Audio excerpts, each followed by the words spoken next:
अरे देखा बूढ़ा के दबाई तो कहा थे कि हमरे भूख ना सांझ भा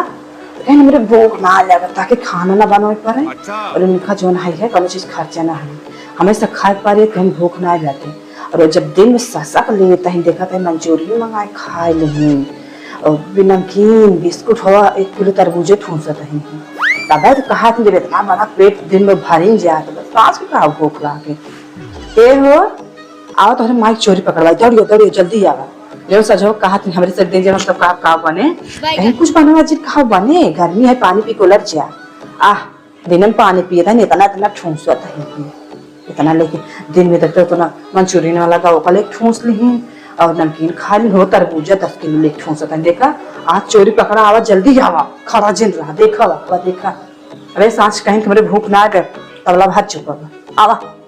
का खाते हैं तब फिर फजो खनवा पौबे ना कही तब अपन पांग सोई जात है कहीं मेरी भूख ही नहीं लग बटे हमसे उसे रहिए थे रुको आज हम बताए कई दिन आया आज हम खा मौत है खाना बनवाओ देखा अपने अम्मा के